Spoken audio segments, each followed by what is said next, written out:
I'd like to call our February 27, 2019 Left 2 Board meeting to order, and we'd like to start off with a moment of silence. And for us in the state of Washington, we had a very good friend out of Montana, Jason Baker, pass away of lung cancer at a very young age of 43, I believe. Yeah, and so I had the opportunity to attend that service yesterday, but I'd like to ask a special, request to keep him and his family in your thoughts and prayers. So take a moment of silence. So, thank you.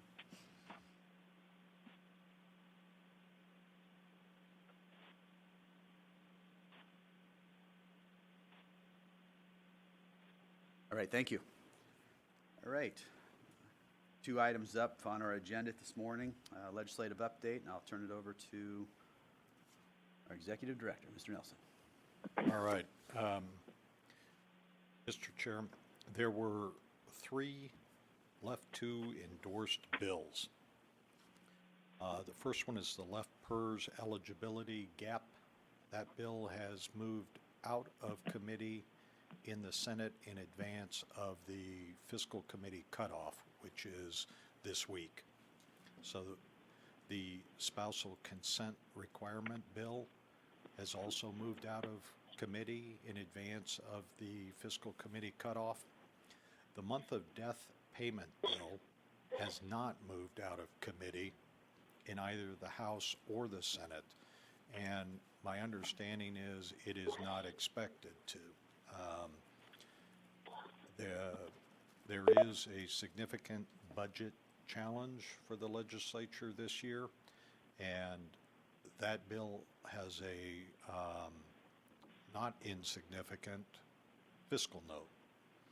I've spoken with some of the other stakeholder groups that were in favor of the bill when it was before the Select Committee on Pension Policy, and that particular bill is not their top priority for this session. So it seems, at this point in time, it seems very likely that that bill will fail to meet cutoff this week. It's not currently scheduled for exec. Steve, what's the fiscal note on it? It was 3 or 4 basis points. All right. Yeah. Thank you. Okay, those are the board endorsed bills. There were a couple of other bills of interest that I wanted to also update you on. One related to the PTSD bill last year, protecting the privacy of mental health claims. That bill's moving forward. That would help L&I in terms of not releasing all of the doctor's notes, especially in the case of PTSD claims, all of the interviews with the patient and everything that they talk about. DRS relies on those L&I records, so it would also help in terms of keeping some confidentiality of DRS records related to the pension claims in addition to the L&I claims. But that may still be an area of further need for work in the future, because not all, for instance, not all claims go through L&I. The second bill deals with changing presumptions on what medical conditions are considered duty-related for purposes of L&I. That bill's also moving forward. Includes a number of things like a heart attack presumption for law enforcement officers, changes to some of the cancer presumptions, and some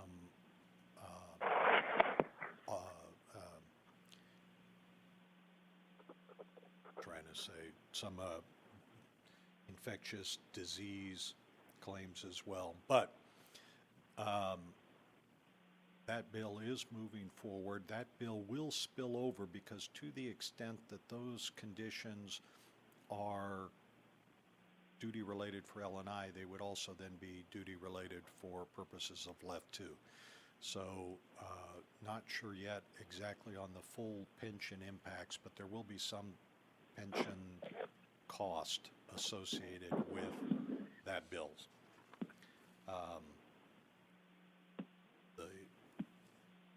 benefit improvement account. I wanted to talk about that in a little bit of detail.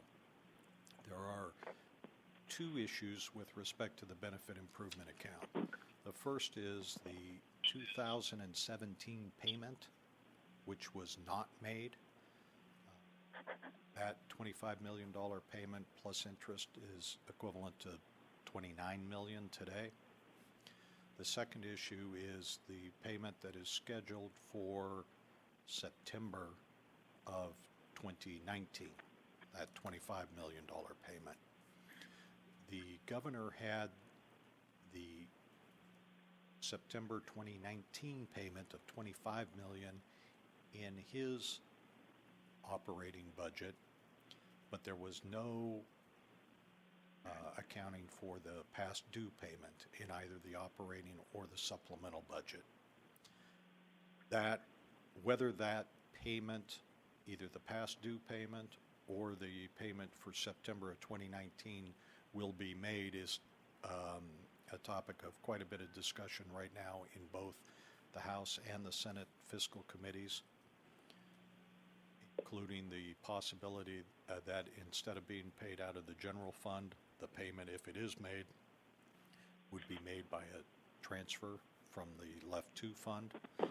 As you'll recall, the Office of the State Actuary did some analysis for the board during the interim about the benefit improvement account, including the impact on the funded ratio if all future payments, not just this past due one and the one scheduled for September, if they were all made from the Left 2 fund instead of the general fund, and that cost was that would have reduced the funded ratio by about 2%. I've gone through quite a few, and I've got one new one that I also want to talk about, but let me pause for questions. And I know we have online or on the phone, we've got Ade, Mark, Tarina, and Jason. Did anybody else join in? Okay. Do you guys have any questions before I move on to the next bill? All right. Jason does not. The Select Committee on Pension Policy at their December meeting discussed an issue that I called the Dolan Fix Bill. They didn't have a quorum at their December meeting, though, so no bills passed out. The Dolan Fix Bill for essentially would allow a contribution rate increase to be charged to employers when an employer fails to report members for a long period of time. They have to do some kind of retroactive correction, and the extent of that correction is such that the cost would increase rates for the plan. So in particular, in the Dolan case, that it dealt with King County Public Defenders. They sued to say that instead of being independent contractors, they were public employees and should have been in PERS. They won that suit, and as part of the settlement, reporting their past due PERS service for some of them 30 years actually drove up the contribution rates in PERS. What this bill would say is in the future, the employer would bear the full cost, full actuarial cost of that type of fix. Now, the Select Committee bill was clear that that rate increase would be adopted by the Left 2 board for Left 2, adopted by the Pension Funding Council for all the other plans. However, with the House bill that was introduced, and it's moving quick, so it was just introduced yesterday, and it's got a hearing this afternoon. That bill has all the rates being adopted by the Pension Funding Council. So we'll need to let House appropriations legislators and staff know that the appropriate party for adopting any necessary left two rate increases would be the left two board, not the Pension Funding Council. I have a question on that, Steve. Yeah. So in the way that may affect the left two board, if that passes and it becomes a panacea bill where it goes throughout the entire DRS system, and we have let's just say a law enforcement agency that has a reporting issue. So does the left two board then become the vector for, I guess, for lack of a better word, punishing that agency and increasing their individual contribution rates? Are we going to get wrapped up in that or no? Yes, in a way. So the Department of Retirement Systems would do the determination about whether, in fact, an error, a reporting error, actually occurred. And then the board would work with the state actuary to determine the cost of that error and the amount that would need to be charged to the employer to offset that error so that no other employers or members would be paying for that mistake by that employer. And then you'd be adopting that rate after it was calculated. So historically in left, there haven't been too many situations like that, but occasionally we've had some where there were consortiums that were put together to provide emergency medical services, and those employees were treated as hospital employees and then later determined that they should have been treated as fire district employees, in which case they would have been firefighters and hadn't left. Another example that it's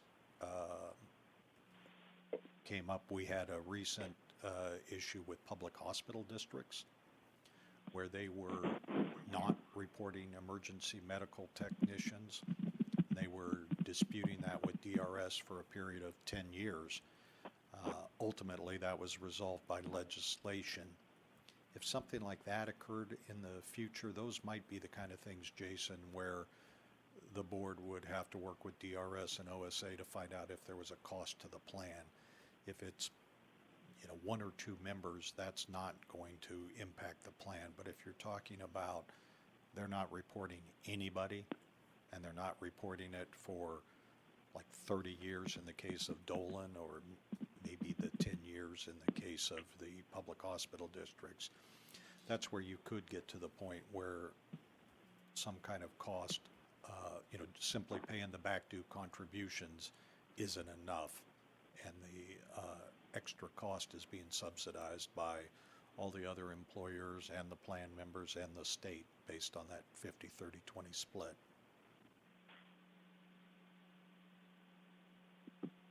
That's the concept behind the fix.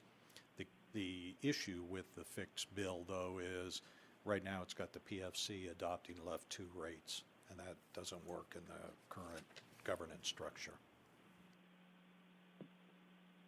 Thank you. So I have a question. This is Mark. Uh-huh. So that being said,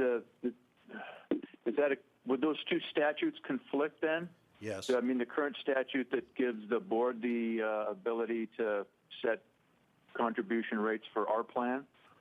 Yes. Okay. Do you intend to bring that up or testify in one of those hearings about that? I usually don't testify on bills unless I've been authorized by the board to do that. So what I would normally do in a situation like that, Mark, is talk to legislative staff and point out the inconsistency between this bill and the select committee bill, and how the select committee bill was cleaner from a governance standpoint. However, there have been times in the past where the board has authorized testimony, and you do have a quorum today. So if that is something that you'd like me to speak about in this afternoon's hearing, just to raise that concern, you could authorize that. That would take So a motion.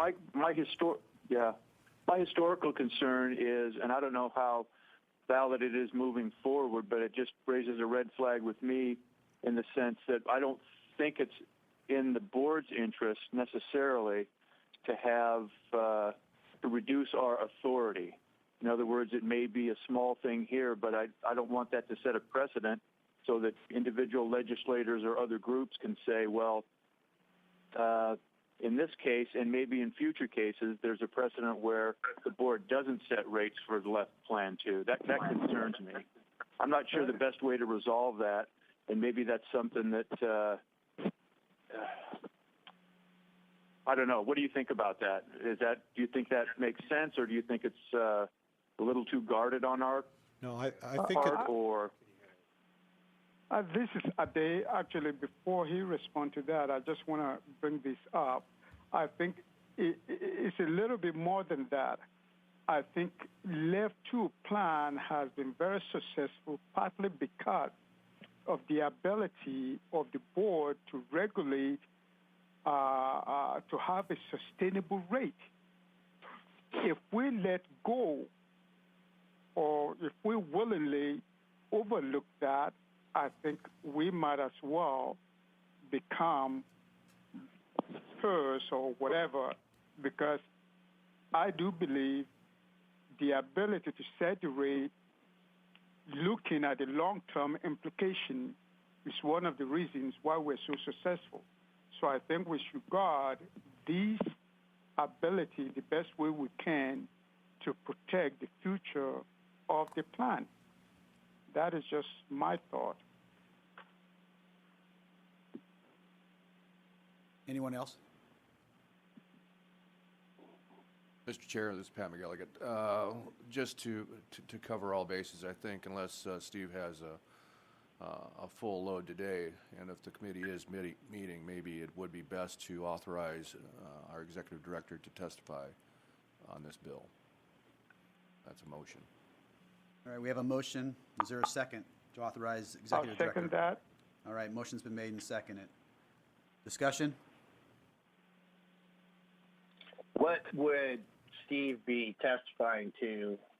That's for, I mean, obviously there's the discrepancy of what current legislation is and what the proposal is, but would be going further? Would Steve be talking about the concerns that the board has regarding ability of the board being compromised by something like a Dolan fix? What I would do, Jason, is not talk about the policy of the bill, but simply express the board's concern that in the event there's any deliberations about a Left 2 rate increase, that deliberations and any adoption should be done by the Left 2 board, not the Pension Funding Council. Thank you. This is Mark. That would certainly be my preference. I don't know how that works out. I mean, I'm not an Olympian, obviously, in the details of this, in terms of an amendment or how that would go about in contacting specific legislators. Maybe Dennis would have some more intimate knowledge of how the process works. But that is my concern, is that the statute's pretty clear that the board sets the rates. Of course, the legislature always has the ability to modify those rates during session. They've never done that in the entire history of the Left 2 board, but it just concerns me that looking forward way past my time here in the future, is that somebody may be able to say, well, in this case, the Pension Funding Council takes over what the board's responsibility statutorily is, and I see that as that's a red flag for me. So that's my concern, and I would speak in support of the motion. All right, is there anybody else? All right, so to recap, we do have a motion. The motion's been made and seconded. It is in order, directing Executive Director Nelson to, testify on our behalf as a Left board this afternoon. Any other discussion? Seeing none, all those in favor say aye. Aye. Aye. Aye. Aye. All right. Opposed? All right, motion carries. All right, thank you. That concludes the legislative update. For the administrative update, the Walkops had their winter meeting in January, and the Washington State Council of Firefighters had their legislative conference also in January. I was asked to speak about the Left 2 board proposals and the benefit improvement account at both of those events. There's no other outreach activities scheduled for the next month. So the next Left 2 board meeting is scheduled for Wednesday, March 27th at 9:30 a.m.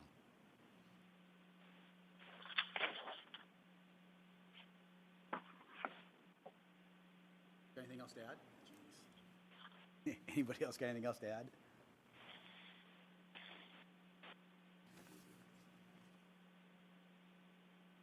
Go ahead. Mr. Chair, move to adjourn. Is there a second? Second. Motion's been made and seconded to adjourn. All those in favor say aye. Aye. Aye. Opposed? All right, we are adjourned. All right, thank you very much, and look forward to seeing everybody here shortly. Thank you.